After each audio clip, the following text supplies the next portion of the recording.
မြန်မာစစ်တပ်ဟာမြန်မာလူထုအပေါ်ဖိနှိပ်ရက်စက်ရုံသာမဟုတ်ပဲဒေတာရင်းမတည်မငြိမ်ဖြစ်အောင်လုပ်ရကနေခုအခါအမေရိကန်လူထုပါနစ်နာဆုံးရှုံးနေရပြီလို့အမေရိကန်အောက်လွှတ်တော်အမတ်တွေကပြောကြားပါတယ်။နိုဝင်ဘာ19ရက်နေ့မနက်ပိုင်းကအမေရိကန်အောက်လွှတ်တော် Raven House အဆောက်အဦမှာကျင်းပတဲ့ထွက်လန်းမရှိဆုံးကမ်းမတိုင်တဲ့မြမပြဿနာနဲ့အမေရိကန်ရဲ့ကန့်သက်လုပ်ပိုင်ခွင့်ကြားနာပွဲမှာလွှတ်တော်အမတ်တွေကခုလိုပြောဆိုတာပါစစ်တပ်ကအလုံးစုံထိန်းချုပ်မထားနိုင်တော့တဲ့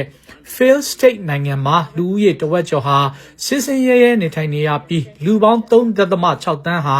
ပြည်တွင်းရောအိမ်နီးချင်းနိုင်ငံတွေကိုပါထွက်ပြေးတိမ်းရှောင်နေထိုင်နေရတယ်လို့ကြားနာပွဲကြီးမှုကျင်းပတဲ့ကယ်လီဖိုးနီးယားပြည်နယ်ကအမေရိကန်အောက်လွှတ်တော်အမတ်ယန်ခင်ကပြောရတယ်စစ်အုပ်စုဟာတိုင်းပြည်ရဲ့နေမြေ20%လောက်ကိုသာထိန်းချုပ်ထားပေမဲ့နောင်လမှာ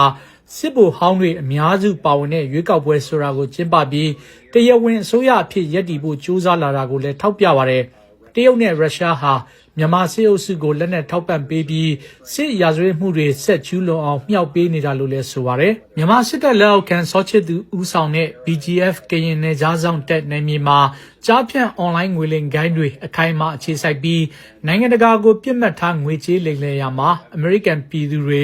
ဘီလီယံနဲ့ချီနစ်နာဆုံးရှုံးလာတဲ့အခါမှာတော့ဒါဟာမြန်မာရဲ့ပြဿနာတစ်ခုတည်းသာမဟုတ်တော့တဲ့အကြောင်းကိုအမေရိကန်အောက်လွှတ်တော်အမတ်တွေကထောက်ပြပါတယ်ဒီငွေတွေတဲကနေစစ်အုပ်စုကိုထောက်ပံ့ပေးနေတာလို့လည်းဆိုပါတယ်အရှေ့အာရှနဲ့ပစိဖိတ်ဒေသဆိုင်ရာကော်မတီခွဲနဲ့တောင်နဲ့ဗဟိုအာရှဆိုင်ရာကော်မတီခွဲကပူးရဲကျင်းပတဲ့ဒီကြားနာပွဲမှာမြန်မာစစ်အုပ်စုအနေနဲ့လူထုအပေါ်ဖိနှိပ်တိုက်ခိုက်ဖို့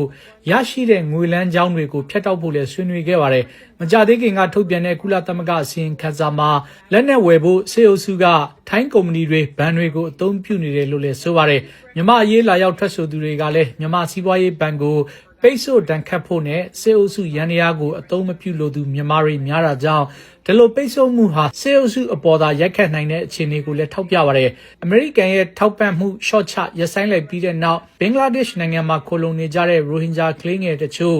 အာဟာရချို့တဲ့မှုကြောင့်သေဆုံးတဲ့အဖြစ်အပျက်ကိုလည်းကြားနာပွဲတက်ရောက်သူအမျိုးသမီးဒုက္ခသည်တွေအတွက်ငြိမ်းချမ်းရေးနဲ့တရားမျှတမှုဆိုင်ရာအဖွဲ့ဒါရိုက်တာလက်ခီကာရင်ကပြောပါတယ်အမေရိကန်အနေနဲ့စစ်အုပ်စုကျင်းပမဲ့အတူရောင်ရွေးကောက်ပွဲကိုညှင်းပယ်ဖို့ဒဏ်ခတ်ပိတ်ဆို့မှုထိရောက်အောင်မဟာမိတ်တွေနဲ့ပူးပေါင်းဆောင်ရွက်ဖို့တင်ဆက်ထားတဲ့စစ်အုပ်စုပိုင်ဘဏ္ဍာတွေနဲ့လူသားချင်းစာနာတဲ့အကူအညီတွေပြန်ပေးဖို့မြန်မာနိုင်ငံဆိုင်ရာအမေရိကန်အထူးကိုယ်စားလှယ်ထားပြီးတော့ဒေသတွင်းနိုင်ငံတွေနဲ့ပူးပေါင်းဆောင်ရွက်ဖို့ကိုလည်းတိုက်တွန်းကြပါတယ်။မူဝါဒရေးရာအဖွဲ့ Atlantic Council